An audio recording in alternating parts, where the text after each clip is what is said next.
friends, and welcome back to Nafi's Not Facing Garden. I'm Nafi, and today we're going to talk about some new additions that I have for my garden. Right, I'm a new enthusiast into roses, and if you know, the theme of my channel is that I have a limited space, growing space, and my patio, which I like to maximize the plants that I'm putting in their potential. So I went onto the David Austin website and I did playing around with what I had in mind. I wanted fragrant roses to add to my little space, at the same time playing around with the plants that will perform better in the partial shaded condition which my garden is.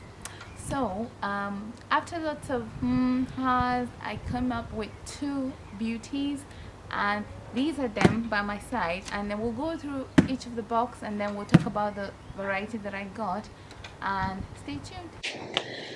As an aside, the weather is fantastic today when the high is of 20, and I hope the weather is nice wherever you are, so you can imagine the joy at having to unbox these on a glorious day like this.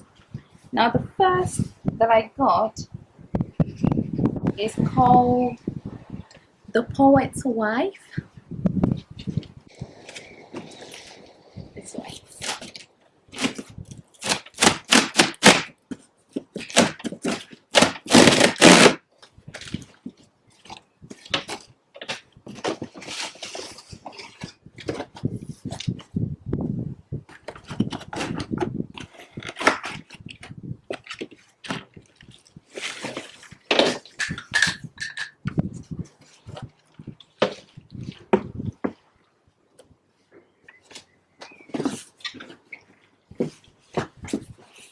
Right. Just as most of you who probably are interested in David Austin roses will know, it came with an instruction saying to open as soon as possible after delivery, even if not planting immediately. Check the compost and water rows as required until planted. So this was The Poet's Wife, securely packaged.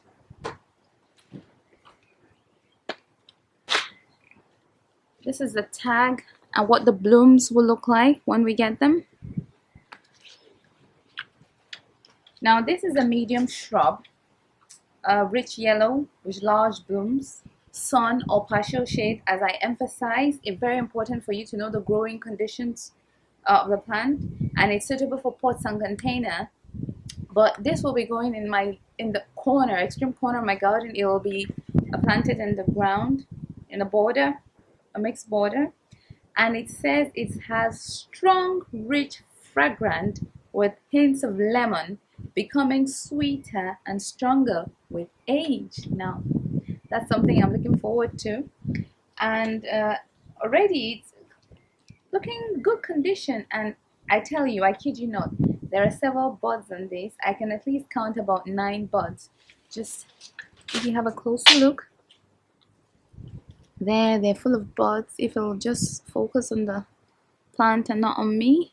So there's tons of blood on these, and yay, that's the first thing that I got.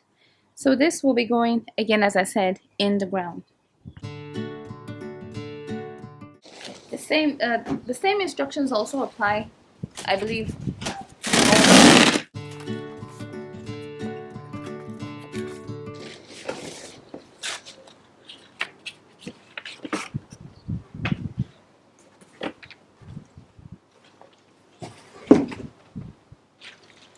Now the next plant that I got is Eustacia Vye. This again is another English shrub rose, best for fragrance, best for health. That's what the blooms should look like, quite beautiful blush of pink. And then it says this is a medium size bloomed mid pink apricot flowers, fragrance strong, fruity, and it's a very healthy variety with upright growth, strong, delicious, fruity fragrance, named after Thomas Hardy. Right, so these are my new additions. This actually will be sitting on the patio in a pot. It's suitable for pots and containers, as it's suitable for pots and containers. So this will be going just right behind me, and again it's full of buds, as you can see. Hope you can see those, loads of buds, and they look very healthy. I'll be potting it immediately I make this finish with the video.